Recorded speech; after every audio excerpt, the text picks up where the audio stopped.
When we first learned of Claire's medical problems, it came as a real shock. I got some news from our family doctor saying they wanted me to come in because there was a bit of a concern over an ultrasound. What the doctors told us is that there was too much fluid in, I believe it was probably one of my preborn daughter's ventricles in her brain. That verse from Matthew, where Jesus told us, build your house on the rock because the storms are coming. And those storms at times are going to be really harsh. Well, finding out that your unborn baby is going to be severely brain damaged, and then thereafter finding out that she's going to need major open heart surgery, those are pretty big storms. To add to it, the only solution that the doctors had was to have an abortion. So we left that day quite distraught. I remember we came home, and at that point I just knelt down beside our bed and, was talking at God, telling God what God had to do to get this fixed. And then, what came through loud and clear to me was, thy will be done. I said that prayer over and over and over again. Thy will be done, thy will be done.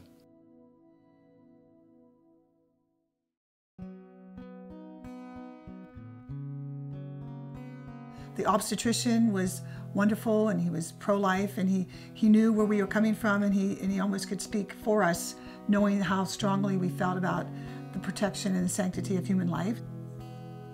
You just felt like, you had somebody in your corner who you were on the same page in terms of what was important. The people there were very good, very caring, and it just exhibited a very pro-life, pro-family atmosphere. That just took off the table, any discomfort about, going into a doctor and having to explain and wondering whether they were wondering, why the heck are these people doing this? Like, what's the matter with them? Like, that just wasn't even a consideration because we knew he was coming from the same place. So she arrived 7 weeks early in the end. She would be considered a high-risk delivery. She was under 3 pounds. And they took her right away to take care of her because they knew that there was also that concern about the ventricles in her brain as well. So at a certain point, that concern dissipated. Then all of a sudden they realized that there were very real issues with the heart. Because she was premature, there was a hole in her heart that they thought would heal and close up after she grew up a little bit, but in fact it didn't close. From a perspective of just, now you've got 3 kids, you're young yourself, there's money worries, there's, all kinds of stress, and now that, your daughter's going to have major open heart surgery. My mind went to sort of the fear and feeling overwhelmed.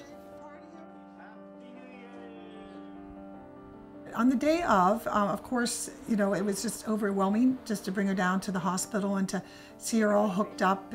But we knew that she was in good hands. We knew that she was going to get through this. I think that's where our faith, and just try to hang on to our faith and our belief that God was watching over her and that He'll provide.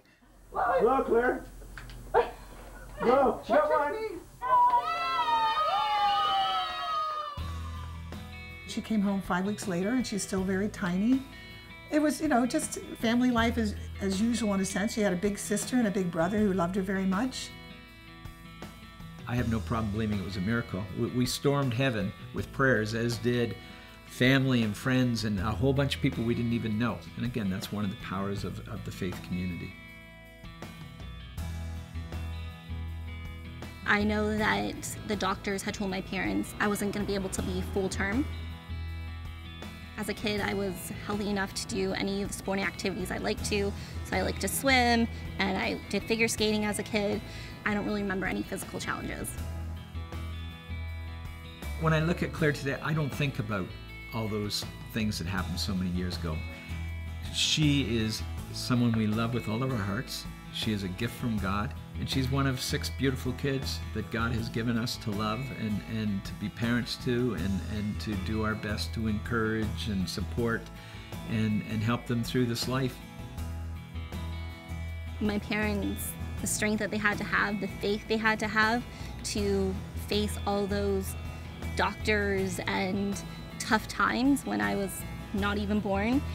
Like, it just shows how much they love me, and before they even knew me. So thank you. Like, at the end of the day, that's all I can say to them, and that I'm proud of them for the decisions that they made.